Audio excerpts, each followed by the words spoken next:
السلام علیکم ورحمۃ اللہ. ہم آپ کو اپنے پوڈ کاسٹ میں دوبارہ سے خوش آمدید کہتے ہیں. آج ہماری خوش قسمتی ہے ہمارے ساتھ پاکستان سے ڈاکٹر حفیظ الرحمان جو الخدمت فاؤنڈیشن پاکستان کی پہچان ہے، الخدمت فاؤنڈیشن پاکستان کے صدر ہیں، الخدمت فاؤنڈیشن پاکستان کے والنٹیئر ہیں، ہمارے ساتھ موجود ہیں. وہ خدمت کے کام کے حوالے سے جو کام کر رہے ہیں اسے یقیناً آپ آگاہ ہوں گے، لیکن آج کی سیٹنگ میں ہم کوشش کریں گے کہ وہ باتیں جو عموماً ڈاکٹر صاحب کیمرے کے سامنے نہیں کہتے وہ باتیں ان سے پوچھیں اور آپ ان کی باتوں سے انسپائرڈ ہو کے الخدمت کی ٹیم کا حصہ بنیں، خدمت کے سفر میں ہمارے ہم سفر ہو جائیں. ڈاکٹر صاحب آپ کو بہت شکریہ. آپ بطور خاص پاکستان سے عید کے دنوں میں جب ہر کوئی اپنے گھر والوں کے ساتھ، اپنی فیملی کے ساتھ، اپنے بچوں کے ساتھ، اپنے عزیز و اقارب کے ساتھ وقت گزارنا چاہتا ہے اور سال میں ایک ہی دفعہ عید الفطر آتی ہے، بڑی پلاننگ لوگ کرتے ہیں، شاپنگ کرتے ہیں، خریداری کرتے ہیں، تو آپ وہ سارا عید کا ہنگامہ چھوڑ کے اور عید کی خوشیاں چھوڑ کے قاہرہ میں ایک اجنبی ملک میں آئے ہیں، کیا وجہ ہے؟ بسم اللہ الرحمن الرحیم. پہلی بات تو ہے کہ بہت شکریہ آپ کا کہ مجھے یہ موقع دے رہے ہیں. آپ یہاں آنے کی وجوہات جو ہیں اس کو سمجھنے کے لیے تھوڑا سا پیچھے جانا پڑے گا کہ جب یہ 7 اکتوبر سے جینوسائیڈ شروع ہوا ہے غزہ کے اندر، اس وقت سے الخدمت فاؤنڈیشن پاکستان سے اپنی مقدور بھر کوششیں کر رہی، سامان بھجوانے کی. وہاں سے بھی ہم بھجوا رہے ہیں. آپ کو شاید پتہ ہو کہ اب تک ہم 6 ہوائی جہازوں پہ مشتمل جو باقاعدہ چارٹرڈ پلینز ہیں بھجوا چکے ہیں، بحری جہاز سے بھجوا چکے ہیں. پھر یہاں پہ بھی ہم نے ایک کیمپ آفس قائم کیا اور ایک ویئر ہاؤس سے وہاں سے سامان خرید کے اندر بھجوا رہے ہیں. یہ سارے کام ہو رہے تھے. میں یہ تیسری مرتبہ آیا ہوں یہاں. جی بالکل.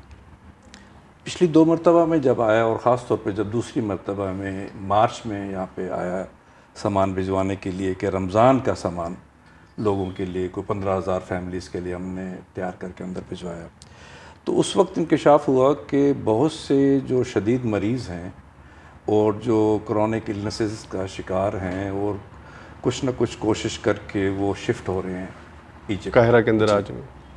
اور جو فگرز ہم نے کلیکٹ کی تو پتہ چلا کہ ابھی میرے آنے سے پہلے 3,600 مریض اور انجرڈ لوگ جو ہیں وہ قاہرہ میں شفٹ ہو چکے ہیں، اور ان کے ساتھ تقریباً 4,500 افراد جو ان کے اٹینڈنٹس کہہ لیں، ان کے بچوں کے والدین کہہ لیں، یا اگر بڑے مریض ہیں تو ان کے بچے کہہ لیں جو ان کو لے کر آئے.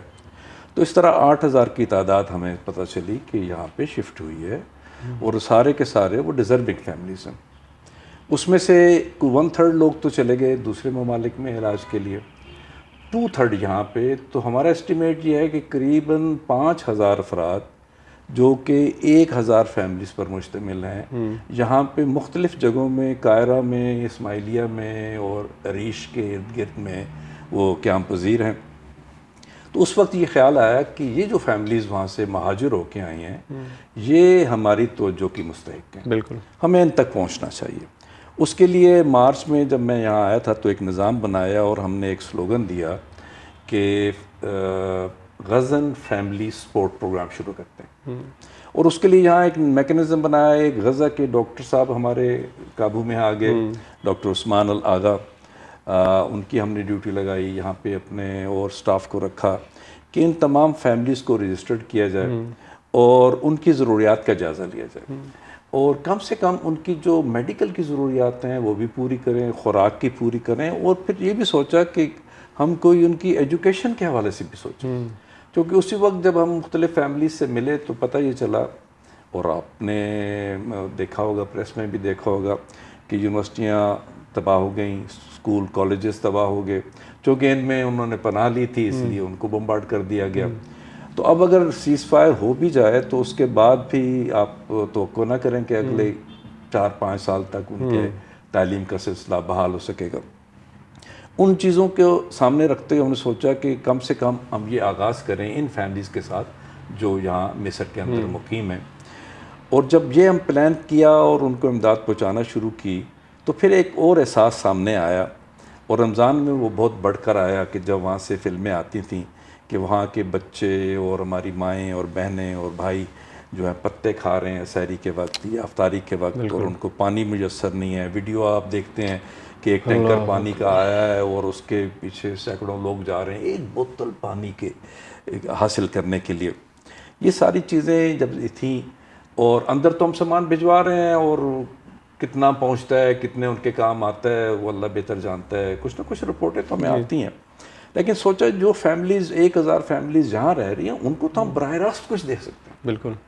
تو یہ جو غزن فیملی سپورٹ پروگرام بنایا وہ مجھے کھینچ کے یہاں لایا عید پہ، کہ عید ہماری نہیں بنتی تھی کہ ہم پاکستان میں رہ کے اپنے بچوں کے ساتھ، اپنے پوتوں پوتی اور نواسوں کے ساتھ بیٹھ کے عید مناتے، جبکہ یہاں پہ ہمارے بچے اور ہمارے پوتے پوتیاں وہ بیچارے ترس رہے ہیں، غذا کو ترس رہے ہیں، پانی کو ترس رہے ہیں، شیلٹر کو ترس رہے ہیں. تو اس چیز نے سچی بات ہے کہ مجبور کیا کہ کم سے کم ہم یہ کر سکتے ہیں کہ وہاں سے یہاں حاضر ہو جائیں، ان لوگوں کے ساتھ عید گزاریں.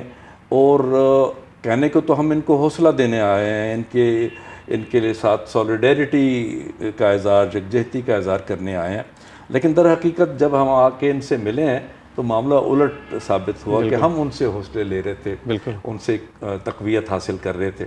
تو بڑی اس ہمت اور بنیاد جذبے کے پہ اندر سچی بات ہے کہ وہاں پروگرام بنایا. یہ پروگرام بھی پھر ایسا بنایا، صرف یہ نہیں کہ میں اور شاہد اقبال صاحب جو ہمارے بڑے سینئر ساتھی ہیں الخدمت فاؤنڈیشن گلوبل کے، وہ CEO ہیں آج کل، یہاں آئے، بلکہ پورے ملک میں ہم نے ایک مہم چلائی کہ اس دفعہ کی عید جو ہے وہ غزہ کے ساتھ یکجہتی کا اظہار ہونا چاہیے. ہم نے مختلف مساجد میں دیکھا، وہاں لوگوں آپ نے دیکھا ہوگا کہ تمام مساجد میں پورے ملک کے اندر عید کے موقع پہ چھوٹے بڑے بوڑھے انہوں نے فلسطینی اسکارف پہنے ہوئے ہیں، یوں لگ رہا ہے پاکستان فلسطین بن گیا ہے. بالکل. تو یہ کم سے کم چیز تھی جو کی جا سکتی تھی، ہم نے کی. یہاں آ کے ان پہ کوئی احسان نہیں کیا.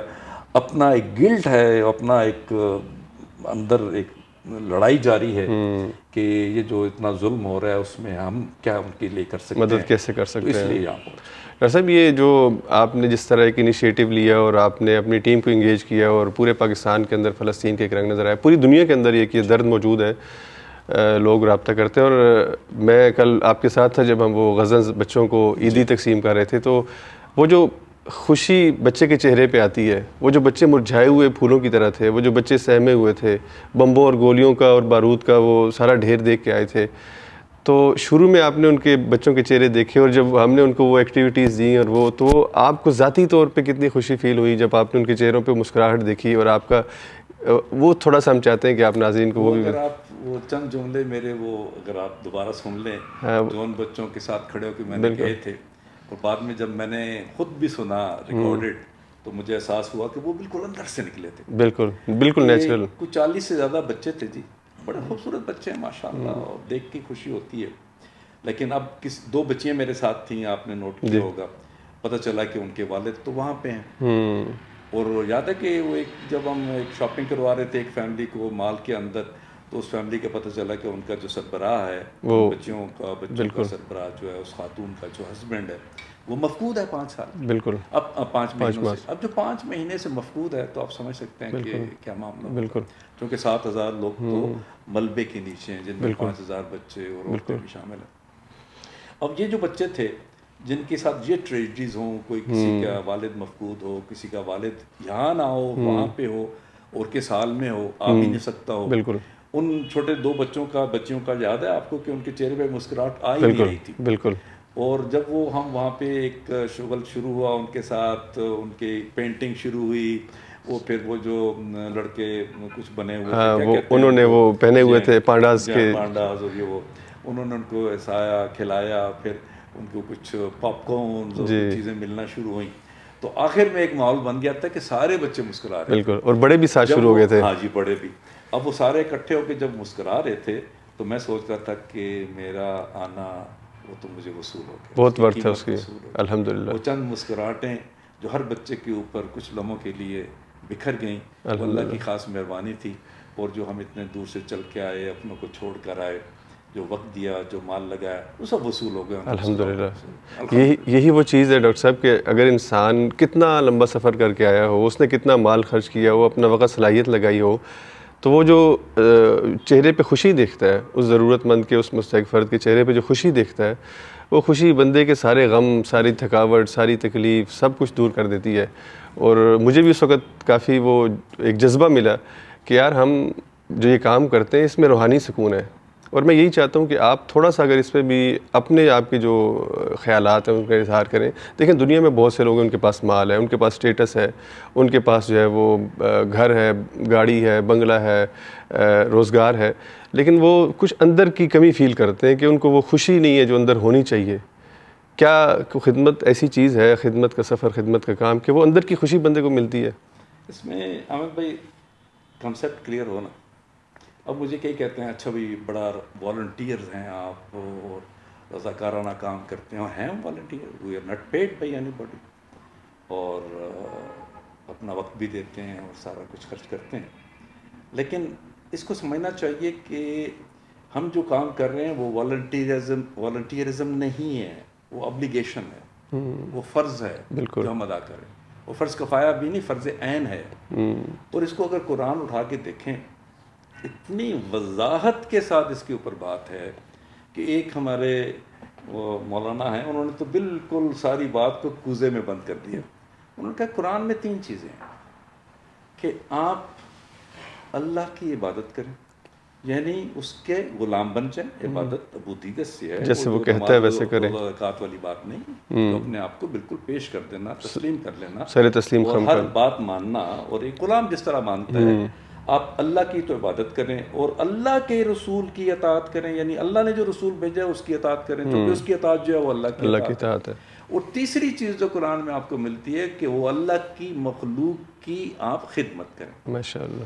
خدمت خلق جو ہے وہ اللہ کہتا ہے کہ الخلق عیال اللہ، یہ تو تمام اللہ کا مخلوق جو ہے وہ تو اللہ کا کنبہ ہے. بالکل. اب کنبہ جو ہے اس نے یہ نہیں کہا کہ یہ مسلمان اس کا کنبہ ہے، تمام ساری انسانیت جو ہے اس کا کنبہ ہے.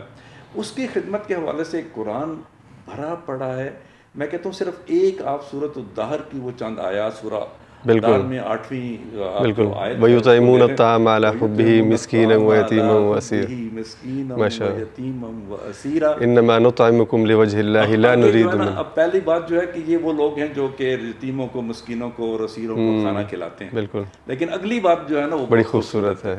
وہ ایک پیک بتاتی ہے کہ وہ کیوں کھانا کھلاتے ہیں. بالکل. وہ خود اس سے کہلواتے ہیں کہ وہ خود کہتے ہیں کہ انما نطعمکم لوجہ اللہ، ہم تو معاذ اللہ کی خاطر تمہیں کھلا رہے ہیں. لا نرید منکم جزاء ولا شکورا، کہ ہم آپ سے کوئی بدلہ نہیں مانگتے، حتیٰ کہ شکریہ کے کلمات بھی نہیں مانگتے. اللہ تو پھر کیوں کر رہے ہیں بھائی؟ بالکل. انا نخاف من ربنا یوما عبوسا قمطریرا، کہ ہمیں تو بس ڈر ہے اس دن کا جو بہت خوفناک ہوگا، بالکل وحشتناک ہوگا.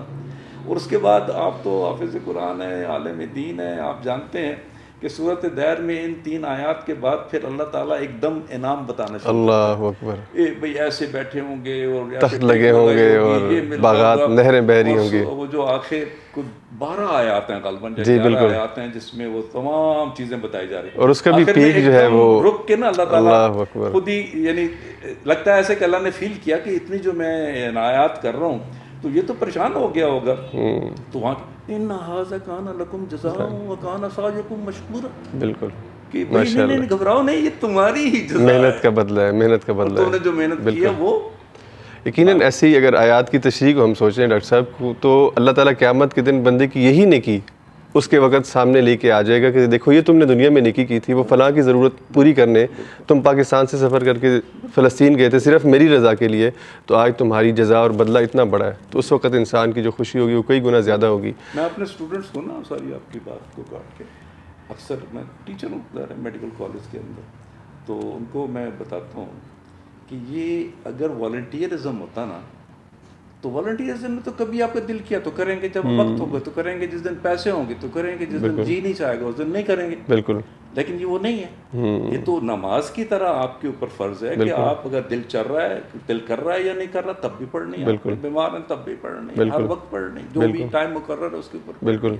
یہ تو عین اس طرح سے عبادت ہے جو ہمیں کرنی چاہیے. اور یہ جو خدمت خلق ہے نا، یہ بھی ذہن میں رہے کہ یہ اس کا بھی ایک بڑا براڈر 3 جہتیں ہیں اس کی نا، کہ مخلوق کی آپ نے خدمت کیسے کرنی ہے. اگر اس کی کچھ محرومیاں ہیں، جو اسباب کی محرومیاں ہیں، کپڑے نہیں ہیں، کھانا نہیں ہے، شیلٹر نہیں ہے، وہ آپ دیتے ہیں. اور دوسری جہت جو ہے وہ اس سے بھی زیادہ خوبصورت ہے کہ آخرت کی محرومی ہے، اس کو فکر آخرت نہیں ہے، بالکل، تو آپ وہ فکر روحانی ضرورت کو پورا کریں۔ اکرم صلی اللہ علیہ وسلم پیچھے کہتے تھے، ایسا لگتا ہے کہ یہ پیچھے سے پکڑ پکڑ کے روک رہے ہیں، لوگ جہنم کی طرف بھاگے جا رہے ہیں اور ان کا نبی جو روک رہا ہے، بالکل، چونکہ ان سے محبت کرتا ہے، بالکل، محبت روحانی خوراک کا انتظام بھی کیا جائے، تو یہ وہ ہے، اور پھر اس دنیا کو ایسا بنایا جائے کہ یہاں پہ امن و سکون ہو، اللہ کی مخلوق جو اچھی طرح رہ سکے، تو یہ تیسری چیز ہے خدمت خلق کی۔ ڈاکٹر صاحب، آپ نے مختلف ملکوں میں سفر کیا، ایک طویل عرصہ آپ اس خدمت کے سفر میں آپ کی زندگی گزری ہے، پیما کے پلیٹ فارم سے بھی یا خدمت کے پلیٹ فارم سے بھی۔ آپ کی زندگی کچھ ایسے جو واقعات جو ہمارے لیے موٹیویشن ہو، سننے والوں کے لیے موٹیویشن ہو، جہاں پہ خود آپ کو انسپریشن ملتی ہو؟ احمد بھائی، اس طرح کے بہت سارے واقعات ہیں، لیکن چلیں آپ کہہ رہے ہیں تو دو واقعات آپ کو سنا دیتا ہوں۔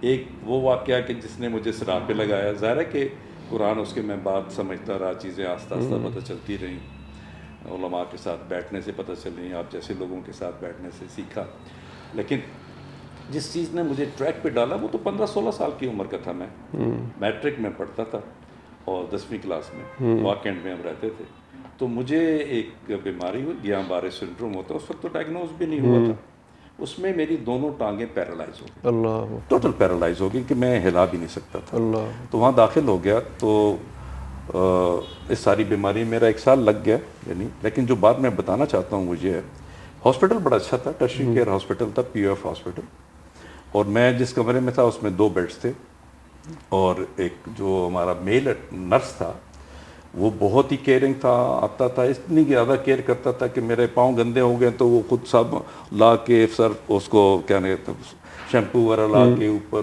دھونا سب کرنا، اس حد تک وہ خدمت کرتا۔ اب اس کی ایک میرے سامنے پکچر بن رہی تھی، ساتھ ہی ایک ڈاکٹر صاحب کا نیگیٹو امپریشن بن رہا تھا کہ ان کا رویہ مریضوں کے ساتھ کیا تھا، اب میں اس ڈیٹیل میں نہیں جاتا کہ وہ کیا تھا۔ اب ایک مثبت رویہ اور ایک منفی رویہ میرے سامنے ایسے کھل کے آیا، میں 30 دن ایڈمٹ رہا وہاں پہ، کہ اللہ نے مجھے اس وقت ڈال دیا کہ میں جانا میڈیکل فیلڈ میں ہے، چاہے ڈاکٹر بنوں، چاہے نرس بنوں، کمپاؤنڈر بنوں، کچھ بنوں، جانا ہے اس میں ہے، اور اس کو اڈاپٹ کرنا اور اس کو اڈاپٹ نہیں کرنا۔ آپ کے سامنے دونوں ماڈل تھے۔ اچھا، ایک رول ماڈل وہ تھا کہ جس نے مجھے اس اسپتال میں داخل کرایا تھا، وہ ڈاکٹر محمد کمال تھے، انہوں نے ڈائگنوز کر کے داخل کرایا تھا۔ ان کا رول ماڈل یہ تھا کہ وہ 4 بجے تک کلینک کرتے تھے، اور اس کے بعد ان کے پاس گاڑی نہیں تھی، سائیکل پہ 3-4 کلومیٹر چل کے آنا اور مجھے دیکھ کے جانا، صرف آپ کو دیکھنے کے لیے 3 کلومیٹر کا سفر طے کرنا، کیا بن رہا ہے۔ اب ایک اچھے ڈاکٹر کا بھی ہے اور ایک ایسے ڈاکٹر کا بھی ہے جو ایک بندے کے بارے میں ریبٹ پیشنٹ تھا ہمارے ساتھ والے کمرے میں، اور میرا جو یہی کمپاؤنڈر ہے ان کو فون کرتے کہ اس کی تو بہت بری حالت ہے، نزع کے عالم میں۔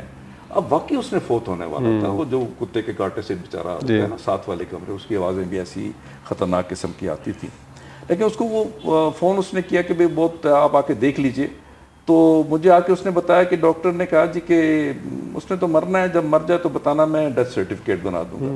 اس پہ اس کا رنگ بھی اڑ گیا جب میں نے سنا کہ بھائی اتنا ایسا بھی ہوتا ہے کوئی ڈاکٹر کہ اوپر آ کے صرف دیکھنے کو بھی تیار نہیں۔ تو اس طرح سے رول ماڈل سامنے آ گئے کہ زندگی میں ایک بس اس وقت عزم کر لیا کہ کوشش ہوگی کہ ڈاکٹر، لیکن جب آپ نے عزم کر لیا نا حامد بھائی، پھر اللہ بھی کمال کرتا ہے، رستے کھولتا ایک ایسا بندہ جس کی دونوں ٹانگیں ضائع ہو، آلموسٹ ضائع ہو، پتلی پتلی، اور میں اٹھ بھی نہیں سکتا، لیکن اللہ نے مجھے اٹھایا، سال بعد میں چلنا پھرنا شروع ہو گیا، میں پھر اتنے نمبر آئے کہ میں اس زمانے میں میڈیکل کالج میں داخلہ بھی ہوا، نہ صرف ڈاکٹر بنا بلکہ آئی اسپیشلسٹ بنا، پھر نہ صرف آئی اسپیشلسٹ بنا، پروفیسر بنا، پھر نہ صرف پروفیسر بنا، پورے کالج کا ڈین بنا، اور اب تک میں ہوں۔ تو یہ کس نے دیا؟ اللہ نے کمال وہ ایک رخ میں نے ایک قدم میں تو کہتا ہوں، آپ نے نیت کی، ارادہ کیا، نیت کی، تو اللہ نے کہا لو کرو۔ اور پھر آئی اسپیشلسٹ بھی حامد بھائی ایک ایسا بنایا کہ ادھر بھی اللہ نے خود ایک ٹریک دے دیا، ادھر میں بنا اور ادھر میرے لیے راستہ کھول دیا کہ افریقہ میں سوڈان سے ہم نے فری آئی سرجریز کے کیمپ لگانا شروع کیا، دارفور میں جا کے 2005 میں پہلا کیمپ ہم نے کیا۔ اب وہ جو پہلا کیمپ ہم نے کر لیا، اسی میں میرا وہ دوسرا واقعہ بھی آئے گا جس کا میں نے شروع میں ذکر کیا۔ اب وہ کیمپ ایک دوسرا تیسرا، پھر دوسرے ملک تیسرے ملک، ان شارٹ اس وقت تک ہم 20 افریقن ممالک میں 3.5 لاکھ موتی کے آپریشن کی سرجریز کر چکے 3.5 لاکھ 3.5 لاکھ. ماشاء اللہ. یہ ملینز آف ڈالرز کا کہاں سے آئے کیسے آئے واللہ نہیں پتا. صرف $5,000 قاضی حسین احمد صاحب سے لے کے میں نے اس کام وہاں سے شروع کیا. صرف 5,000. وہ بھی کتنے بابرکت ثابت ہوئے ماشاء اللہ. اور اس کے بعد کتنے آئے کتنے لگے. 25 آئی اسپیشلسٹ ہم صومالیہ میں بنا چکے ہیں ماشاء اللہ. اس پورا کورس شروع کیا WHO کے ساتھ مل کے. ہم تو یہ لمبی کہانی ہے. اور ڈاکٹر صاحب وہ جو دوسرا تجربہ ہے نا وہ اہم ہے کہ اسی دارفور میں بیٹھے تھے سرجریز کر کے تھکے ہوئے اور آرام کر رہے تھے. میرے ساتھ مصر کے ڈاکٹرز بھی تھے, خالد الدیب جو آج کل قطر میں جی بالکل انشاءاللہ ان سے ملاقات ہوگی. بیٹھے ہوئے ہیں اور اب آرام کر رہے ہیں اور تھوڑی کھانا شانا کھا کے پھر ہم نے سرجری شروع کرنی ہے. تو دروازہ ناک ہوا, زمین پہ ہمارے بستر لگے ہوئے تھے, باہر سے دروازہ ناک ہوا, دروازہ کھلا ہوا تھا. تو ہمیں نظر آیا کہ ایک بوڑھیا ہے جو ہے نا لاٹھی ٹیکتے ہوئے آ رہی ہے اور آنکھ پہ پٹی بھی ہے. تو سچی بات ہے سرجن ہوتے تھوڑی سی گھبراہٹ بھی ہوتی ہے کہ پتہ نہیں شاید آپریشن ٹھیک نہیں ہوا, وہ ڈنڈا لے کے آ رہی ہے. تو آ کے وہ اس نے عربی میں کہا, تو وہ خالد الدیب تو اردو سمجھتے تھے, عربی سمجھتے تھے. تو وہ پوچھے تھے کہ جن لوگوں نے میرا آپریشن کیا نا وہ کون ہے. تو خالد الدیب میرے طرف دیکھ کہتے ڈرتے ڈرتے جی کہتے ہم ہیں. تو اتنا سننے کے بعد اس نے صرف ایک جملہ کہا اور چلی گئی. اس نے کہا کہ آپ لوگ جنتی ہیں. اللہ اکبر. تو میں سوچتا تھا کہ یہ اللہ نے جو راستہ دیا ہے بالکل دنیا کے اندر جنت کی خوشخبری لوگ دے رہے ہیں. الحمدللہ انشاءاللہ الحمدللہ. تو یہ 2 واقعات تھی کافی ہیں آج کے. ہاں بہت شکریہ آپ کا. یہ اصل میں ڈاکٹر صاحب جو بھی لوگ خدمت کے سفر سے وابستہ ہوتے ہیں, اکثر لوگ نیگیٹو لوگ بھی ہیں دنیا میں, نیگیٹو تبصرے کرتے ہیں کہ لوگ اپنی فیم کے لیے, لوگ دنیا میں سفر کرنے کے لیے اور ان چیزوں کے لیے کرتے ہیں. اور مجھے پتہ ہے ڈاکٹر صاحب آپ ماشاءاللہ اس حیثیت میں ہے کہ آپ دنیا میں کہیں بھی جانا چاہیں کوئی آپ کے لیے مشکل نہیں ہے. یہ تو اللہ نے آپ کو اس خدمت کے سفر کے ساتھ جوڑا, ایک ذریعہ بنتا ہے, اور آپ خدمت کے جذبے کے ساتھ لوگ عیاشی کرنے, لوگ جو ہے وہ اپنی چھٹیوں کو ان میں گزارنے جاتے ہیں. تو یہ ایک ویسے مشکل مرحلہ ہوتا ہے ڈاکٹر صاحب کہ اپنے نفس کی جو پروموشن ہے, اپنی جو پروموشن ہے کہ میرا نام آ جائے, اس کو انسان اس سفر میں کیسے روک کے رکھ سکتا ہے خدمت کے سفر میں. آج کل تو میڈیا کا دور ہے, پوری دنیا انسان کو دیکھ رہی ہے, تو وہ جو اندر انسان کی بار بار میں اس کو پکارتی کہ تیرا نام لیا جائے, تیرا جھنڈا لگے, لوگ تیرے بارے میں باتیں کریں, اس چیز کو کیسے دبایا جا سکتا ہے؟ یہ بہت ہی سچی بات ہے کہ آپ نے اہم سوال کیا ہے, اور یہ ڈیٹریمنٹل ہے. مجھے ہمیں ڈر لگتا ہے کہ اگر یہیں پہ نام بھی مل جائے, یہیں پہ جناب لوگ واہ واہ بھی کرنے شروع ہو جائیں, اور جہاں کے لیے ہم کر رہے ہیں وہاں کے لیے کچھ بچے ہی نہ. یہ بہت بڑا ایک چیلنج ہے. بالکل. اور کوشش تو میری سچی بات یہ ہوتی ہے کہ میڈیا سے بھی دور رہوں فلاں فلاں, لیکن خود تقاضے بھی اس کے ہوتے ہیں بالکل کہ بھی نہ کرو تو پھر کام نہیں ہو سکتا, کام کیسے چلے گا.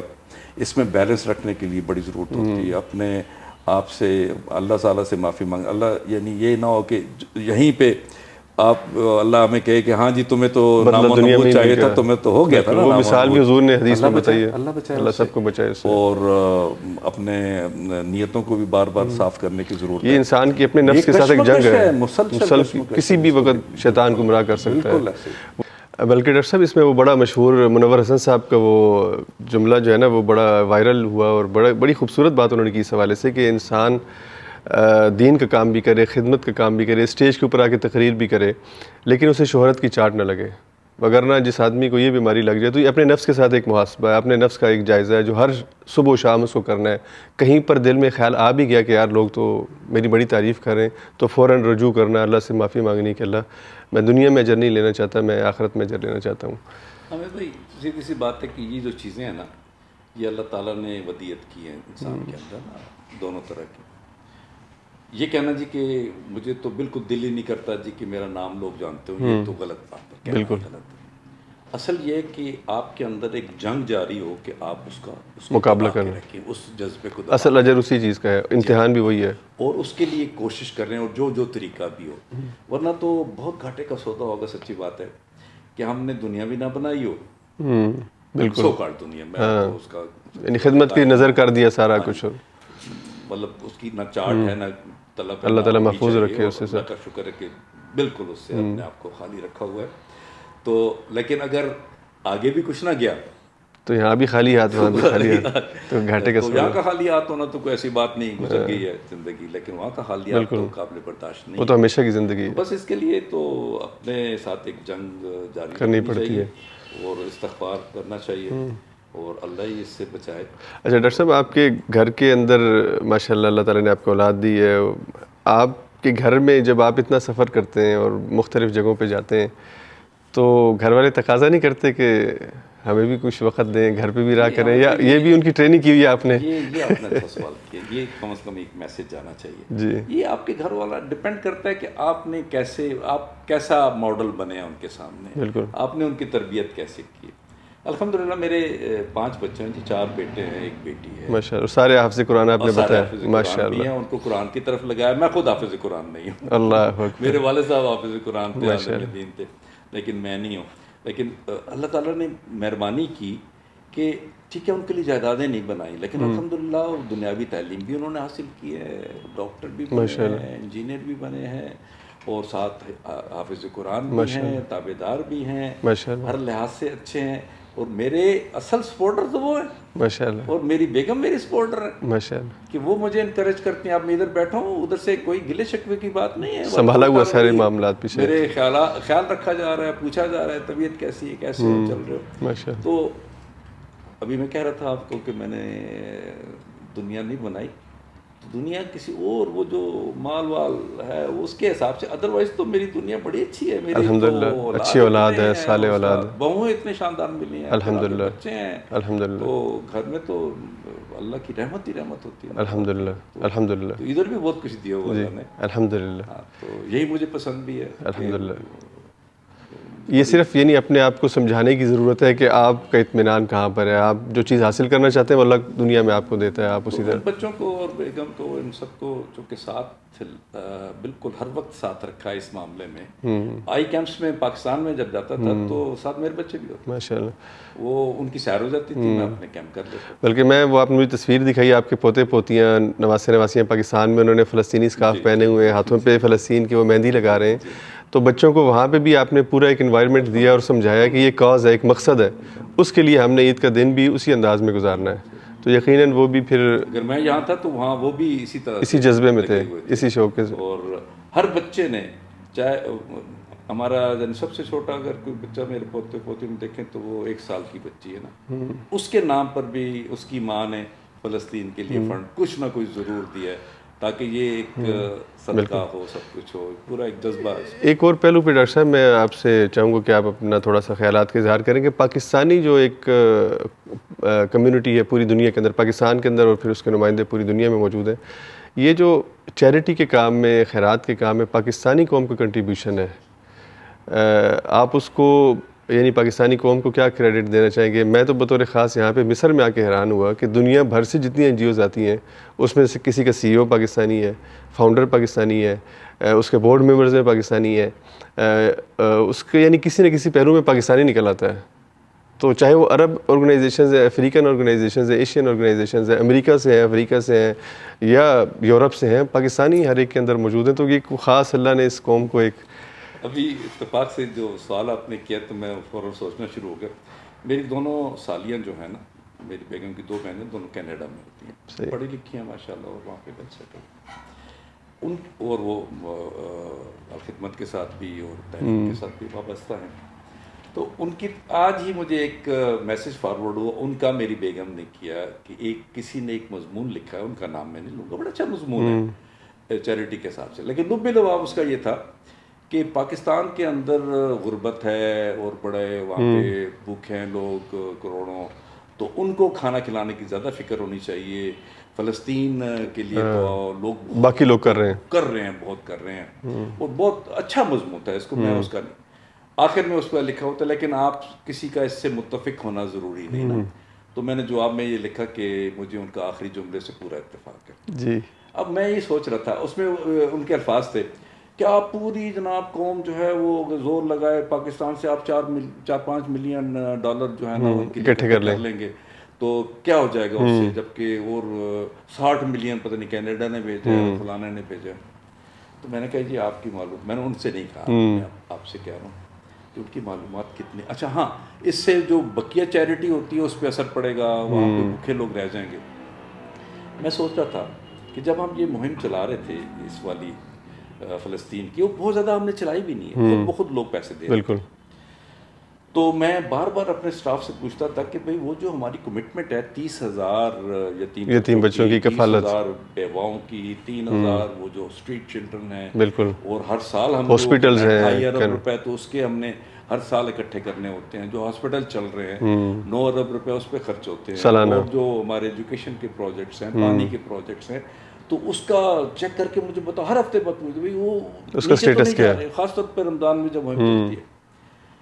ہر دفعہ مجھے کہا گیا کہ وہ بالکل ٹھیک جا رہا ہے, اسٹیبل ہے وہ بھی, کوئی ایشو نہیں ہے. ہمارا خیال ہے کہ 10% اس میں رائز ہی آئے گا, کمی نہیں آئے گی. اچھا, تو وہ مجھے اطلاع ہے کہ وہ کوئی بھی کمی نہیں آئی ہے. اور یہ جو محترمہ کہہ رہی تھی کہ 4-5 ملین اکٹھے کر لیں گے, 4-5 ملین نہیں ہے, تو بہت بڑی رقم ہے. 10 ملین تو خرچ کر چکے ہیں, بہت بڑی رقم ہے. 10 ملین تو ہم خرچ کر چکے ہیں. بالکل بالکل, اس کے پیچھے بھی بہت رقم. بالکل.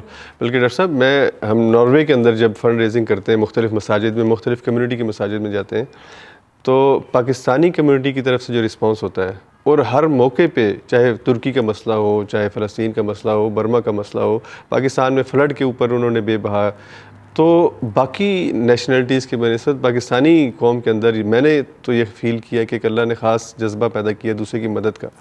اللہ کرے کہ ہماری قوم بھی اسی طرح سے ایک قوم بن سکے کہ وہ دوبارہ دنیا کے اندر ان قوموں میں شامل ہو جو ترقی یافتہ ہے, اور اس کا اصل حسن اور خوبصورتی دنیا کو نظر آئے.